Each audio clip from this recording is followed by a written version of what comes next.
Hello friend, study अड्डा के YouTube channel में आपका स्वागत है। अगर आप बैंकिंग, सीजीएल या एमटीएस की तैयारी कर रहे हैं तो हमारे चैनल को सब्सक्राइब करके प्लेलिस्ट में जरूर जाएं।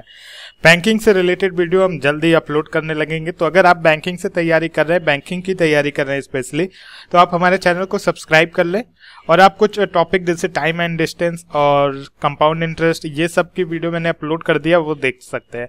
कुछ लोग कह रहे थे सर अगर आप कोई टॉपिक बनाया करो तो उसका पूरा एक ही पार्ट में बनाया करो, तो वो पॉसिबल नहीं है।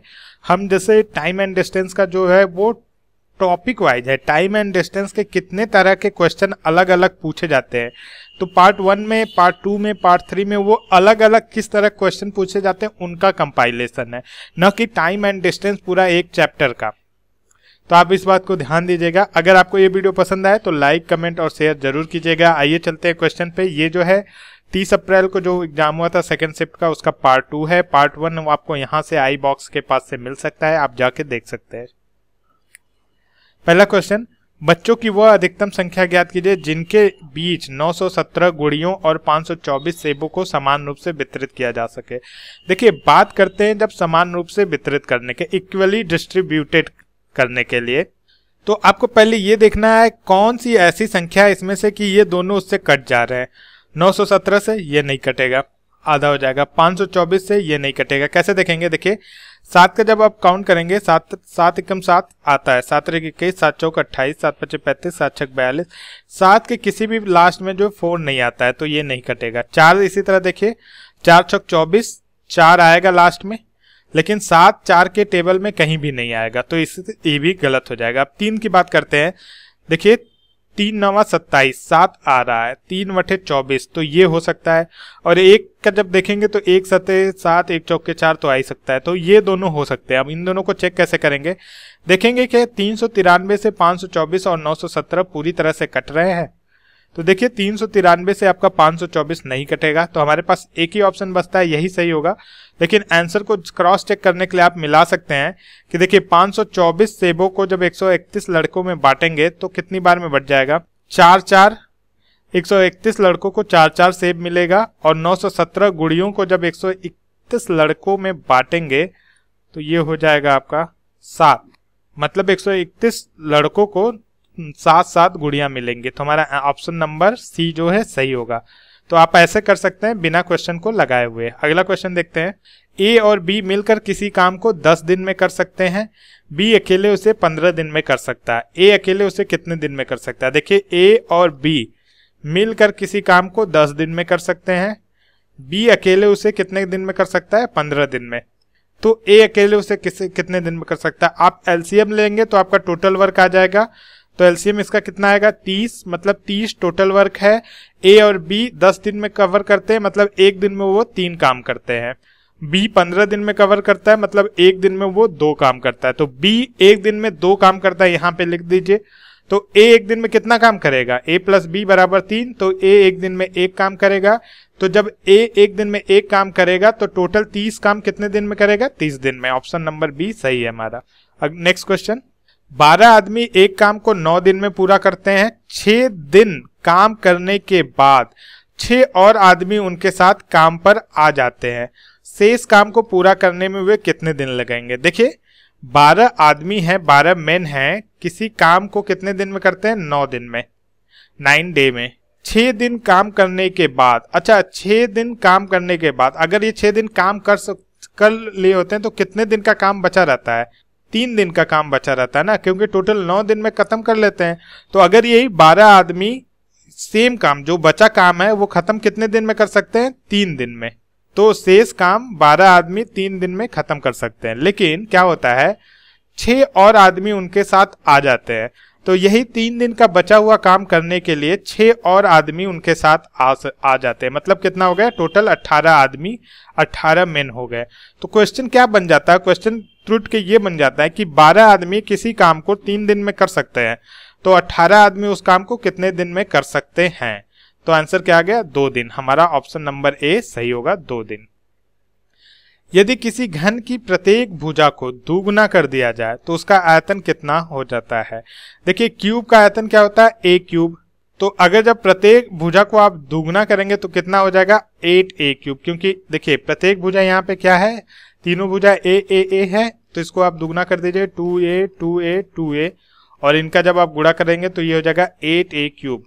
तो उसका आयतन कितना हो जाता है? 8 गुना हो जाता है। ऑप्शन नंबर ए सही है। एक सिपाही एक चोर का पीछा करता है। जब चोर 5 कदम जाता है, देखिए क्या बोल रहा है, जब चोर जो है आपका 5 कदम जाता है तो सिपाही 6 कदम जाता है, मतलब 6 कदम पुलिस के बराबर है 5 कदम चोर के। फिर से सिपाही के 3 कदम, सॉरी ये इनका रेशियो है 6p रेशियो 5t, मतलब जब 6 कदम पुलिस चलता है तो 5 कदम चोर चलता है। फिर से सिपाही के 3 कदम, अब क्या लिखा है, 3 कदम पुलिस के बराबर है 6 कदम चोर के। T फॉर थीप मीन्स चोर। 3 कदम पुलिस के बराबर है 6 कदम चोर के, तो पुलिस का 1 कदम बराबर है 2 कदम चोर के। तो P के जगह हम 2T लिख सकते हैं, बिल्कुल लिख दीजिए। 6 गुणे P के जगह हम क्या लिख रहे हैं 2T, और ये रेशियो है कितना 5T का। अब T से T आपका कट गया, 6 दूना 12 संबंधी 5 हमारा रेशियो आ गया। ऑप्शन नंबर सी जो है सही होगा। अगला क्वेश्चन, 3, 4, 5 को कम से कम एक बार प्रयोग करके the greatest number of 5 digit form by 3, 4, 5 at least once each. देखिए ये बहुत सिंपल क्वेश्चन है। आपको 5 अंक की सबसे बड़ी संख्या बनानी है, मीन्स हमारा जो सबसे बड़ा अंक है उसको हम मैक्सिमम बार यूज करेंगे, और वो भी कहां से, इस साइड से, जिस साइड से 1100 आता है। लेकिन हमें सबका यूज करना है तो लास्ट में ये 2 अंक रख देंगे। तो पहले हम क्या रखेंगे 5 5 5, अब 2 डिजिट बढ़ता है तो पहले 4 रखेंगे फिर 3 रखेंगे। ऑप्शन नंबर बी हमारा सही है। तो सिंपल क्वेश्चन था। एक छात्रावास में 35 छात्र थे। यदि छात्रों की संख्या 7 बढ़ जाती तो भोजनालय खर्च ₹42 प्रतिदिन बढ़ जाता है, जबकि प्रति व्यक्ति औसत खर्च एवरेज एक्सपेंडिचर ₹1 कम हो जाता है, तो भोजनालय का प्रारंभिक कुल खर्च क्या था? जो मेस का खर्च है वो x रुपए प्रतिदिन प्रति छात्र है। कितना है? x रुपीज पर डे प्रति स्टूडेंट। तो मेस का खर्च कितना हो जाएगा? 35 छात्र थे तो ये आपका 35x हो जाएगा, मतलब 35x।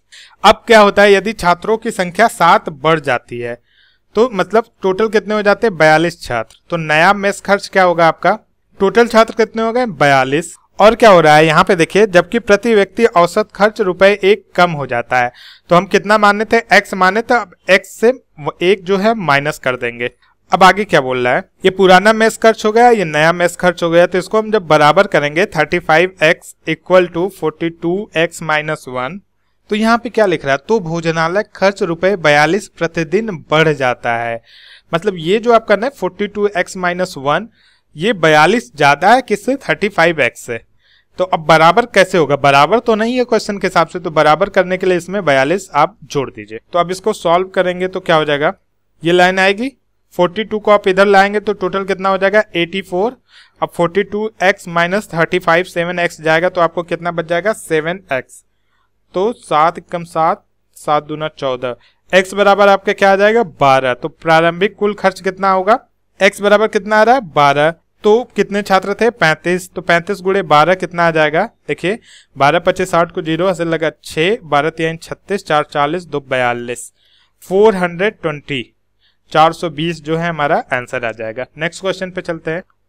एक बेलन के एक गोले को घेरता परिगत है, उनके आयतनों का अनुपात क्या होगा? देखिए ये आपका बेलन है, ये घेरता किसको है? एक गोला को। जो गोला होगा वो पूरा ऐसे टच तो होगा, बिल्कुल होगा, मीन्स ये इसका गोले का व्यास होगा और ये भी व्यास होगा गोले का। सिलेंडर बेलन के आयतन का फॉर्मूला क्या होता है? πr²h। और गोले के आयतन मीन्स वॉल्यूम ऑफ स्फीयर क्या होता है? 4/3 πr³। एक चीज देखिए, अगर ये जो इसको घेरा हुआ है तो इसका और इसका रेडियस आपस में बराबर होगा, बिल्कुल होगा। तो हमको क्या निकालना है? रेशियो निकालना है उनके आयतनों का, बेलन के और गोले के, मीन्स सिलेंडर के और स्फीयर के। तो हम ऐसे लिख सकते हैं, रेशियो निकालना है हमको। ओके, r जो है दोनों में सेम है, लेकिन इसकी जो हाइट होगी ये 2r के बराबर होगी, क्योंकि गोले का ये व्यास है। तो हम ऊपर लिख सकते हैं πr² 2r अपॉन 4/3 πr³। 3 ऊपर चल जाएगा, 3 πr² 2r अपॉन πr³। ये कट गया और ये और ये कट गया तो कितना हो गया 6 संबंधित 4। इसको काट देंगे तो कितना आ जाएगा 3:2। ऑप्शन नंबर बी हमारा सही हो, ऑप्शन नंबर बी हमारा सही होगा। आई होप, आशा करता हूँ आप लोग को समझ में आया हो। नेक्स्ट क्वेश्चन देखते हैं। एक आदमी 105 किलोमीटर की यात्रा अंशतः 18 किलोमीटर पर आवर, कितना 18 किलोमीटर पर आवर अंशतः मीन्स पार्शियली, और उसके बाद जो बची दूरी होती है वो 25 किलोमीटर पर आवर की गति से करता है। यदि वो पहली दूरी 25 किलोमीटर पर आवर और बाद की दूरी 18 किलोमीटर पर आवर की गति से तय करे तो वो उतने ही समय में 5 किलोमीटर अधिक दूरी तय कर सकता है। प्रारंभिक गति बताएं। तो देखिए ये क्वेश्चन कैसे लगेगा, बस कुछ नहीं करना आपको, जैसे बोला है क्वेश्चन वैसे ही लगा दीजिए। मतलब देखिए कैसे बोला है क्वेश्चन, बोला ये है कि 18 किलोमीटर पर आवर मान लेते हैं x टाइम चलता है, plus 25 kilometre per hour y time चलता है। मानते पहली दूरी वो x टाइम चलता है, दूसरी दूरी वो y टाइम चलता है, दोनों का समय तो बराबर है, और इसमें वो 105 किलोमीटर जाता है। ये इक्वेशन आपका 1 बन गया। इक्वेशन 2 क्या बोलता है आपका कि पहली दूरी वो 25 किलोमीटर पर आवर जाता है और दूसरी दूरी 18 किलोमीटर पर आवर जाता है। इसकी वजह से वो 110 किलोमीटर चला जाता है। क्यों? क्योंकि 5 किलोमीटर ज्यादा जाता है, तो 110। बस अब आप इसको सॉल्व कर दीजिए। सॉल्व करेंगे तो क्या आएगा, आप दोनों को जोड़ दीजिए। 18x प्लस 25x कितना हो जाएगा आपका 43, 43x प्लस 43y। हम दोनों को जोड़ रहे हैं, दोनों इक्वेशन को, मतलब 18x plus 25y plus 25x plus 18y बराबर 105 प्लस 110 मतलब 215। अब हम 43 कॉमन कर लें तो x प्लस y बराबर हमारा कितना आ गया 215। तो x प्लस वाई बराबर कितना आएगा 215 अपॉन 43 मतलब 5। 215 बटा 43 करेंगे तो 3 × 5 = 15, 5 आ जाएगा। तो हमारा आंसर क्या होगा 5 आवर या 5 घंटे। Next question. ये क्वेश्चन बहुत परेशान किया था। इसका मेरे पास हिट एंड ट्रायल मेथड है और कैसे लगाते हैं इस क्वेश्चन को जैसे ही मिलता है मैं इसका एक सेपरेट वीडियो। और प्लीज कुछ लोग कमेंट किए थे कि सर 2 क्वेश्चन छूट गया है पार्ट 1 से, तो मैंने वो दोनों क्वेश्चन देख लिया। इन तीनों क्वेश्चन का मैं एक अलग वीडियो बना दूंगा सेपरेट। फिर देख लेते हैं कि कैसे हिट एंड ट्रायल मेथड लगाते हैं। देखिए रुपए 10 में 100 आम खरीदे गए, इन 100 आमों को किस दर पे बेचा जाए कि रुपए 100 पर लाभ 250 आमों के विक्रय मूल्य के बराबर हो। प्रॉफिट पूछ रहा है तो सेम रेट पे तो बेच ही नहीं सकते, काट दीजिए इसको आप। अब आपके पास बचा 3 ऑप्शन। 3 ऑप्शन में अगर आप रुपए 12 देखते हैं तो ये भी क्रॉस हो जाता है क्योंकि ये कम आता है, ये 200 आम के आसपास निकलेगा, तो ये भी गलत हो जाता है। आपके पास बचा 2 ऑप्शन, इन 2 ऑप्शन को रख के आपको निकालना पड़ेगा। 13 × 39 एक 40/3, इसको आप कितना कर सकते हैं 40/3 को आप कितना मान सकते हैं 40/3 आपका आएगा 13.33। ये आपका कितना आ जाएगा 13.33।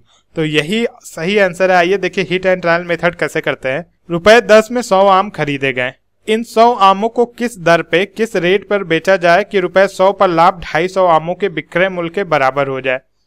तो देखिए रुपए 10 में 100 आम खरीदे गए, आपको बेचना कितना है रुपए 100 में, तो हम रुपए 100 में निकाल लेते हैं। तो उसने कितना खरीदा रुपए 10 में 100 आम खरीदा। हमने ऑप्शन ए लिया है, हम मान लेते हैं कि जो पूछ रहा है 13.33 में उसने 100 आम बेचा, इसी रेट पे उसने बेचा। तो फिर अब 10 रुपए में 100 आम बेचा है तो 100 रुपए में कितना आम बेचेगा, 10 से आप गुणा करेंगे तो 100 रुपए में 1000 आम बेचेगा, 1000 आम, क्योंकि यहाँ पे भी 10 से यहाँ पे 10, तो 100 रुपए में 1000। तो इसको भी जब 100 बनाएंगे तो आप किससे गुणा करेंगे 10 से गुणा करेंगे, तो ये 1000 आम हो जाएगा। आम बराबर कर रहे हैं हम, तो जब यहाँ पे 10 से गुणा करेंगे तो यहाँ पे 10 भी गुणा करेंगे तो ये कितना आ जाएगा 133.33। मतलब ये क्या हो गया, वो 100 रुपए में 1000 आम खरीदता है और 133.33 में 1000 आम बेचता है। पूछ क्या रहा है कि 250 आमों के विक्रय मूल्य के बराबर प्रॉफिट हो।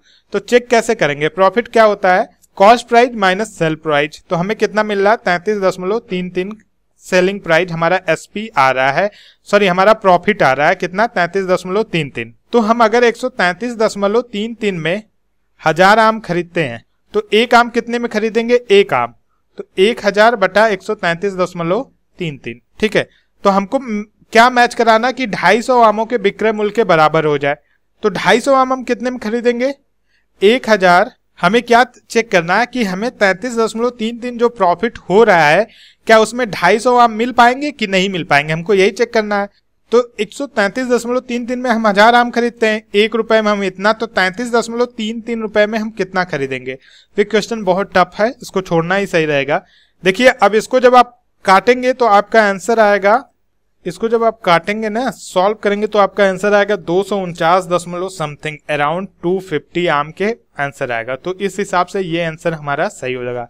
दो इक्वेशन काट लिए। अगर आपको इसको हिट एंड ट्रायल करना है तो ये दोनों आपको इसी तरह चेक करना पड़ेगा, बहुत टाइम लगेगा। इसका जैसे ही कोई सोल्यूशन मिलता है हम लोग आपको जरूर प्रोवाइड करेंगे। हम लोग इसका सोल्यूशन सर्च कर रहे हैं। एक्चुअली ये सवाल हमसे भी नहीं लग रहा है, काफी टफ सवाल है। तो आई होप आपको ये वीडियो पसंद आया होगा। वीडियो पसंद आया होगा तो प्लीज लाइक, कमेंट और शेयर जरूर कीजिएगा। Thank you.